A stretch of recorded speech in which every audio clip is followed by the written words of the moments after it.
Mr. President, the bill which is at present under consideration, although a new bill by name, has been before the Congress of the United States in one form or another for very many years. The attempt to secure control of certain industries by the government began 30 years ago or more. The movement to secure such control by this method has had its ups and downs. This particular bill for the regulation of the packing industry first came to this body about 2 years ago. Since that time, there have been 4 or 5 other bills introduced with the same purpose in view. I am very glad to be able to say that each one of these bills has been, in my opinion, a little improvement over those that preceded it. First of all, I wish to congratulate my friend from Nebraska for bringing out at this time a bill which is far better for the people of this country than any other bill which has yet been framed relative to this matter.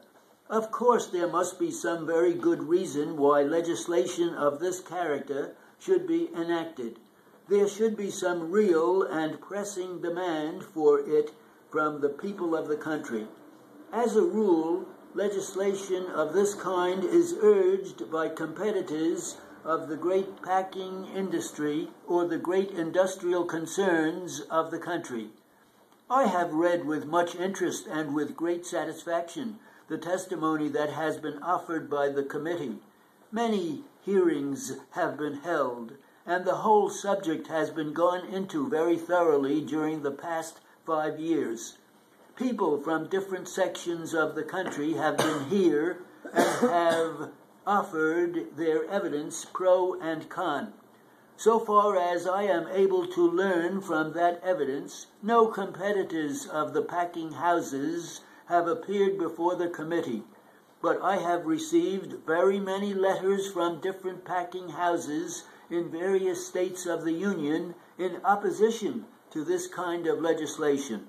Raisers of livestock and livestock associations from all over the country have appeared before the committee in opposition to it, and by letter and telegram also have protested against this kind of legislation.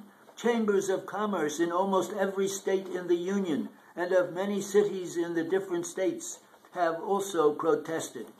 I have read very carefully much of the evidence that has been submitted by those who have appeared before the committee. Let me say that this evidence fills thousands of pages, but I have yet to learn that there is a pressing demand from the farmers of the country and from stock raisers of the country, or from any particular source for this legislation. We hear much nowadays in the Congress of the United States about the farmers, and many of us have the interests of the farmers very much at heart. But let me say, Mr. President, that this class of legislation has cost the farmers of this country, the business interests, and the taxpayers of the country more than did the European war. If you will give me your attention, I will prove to you the exact truth of my statement.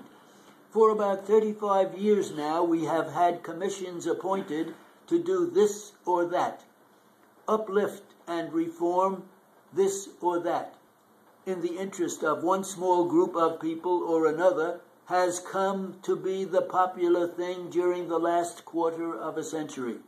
These reformers have undertaken to interfere with and to reform almost everything.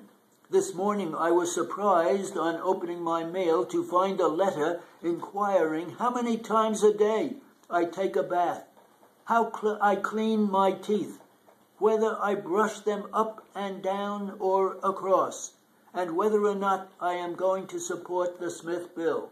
It has got so that I do not dare to admit that I have a stomach ache for fear that some compulsory health agency or bureau will grab me and take me to a hospital and remove my appendix or some other part of my body. I live in fear all the time. Years ago, we used to deal with villages and counties and states.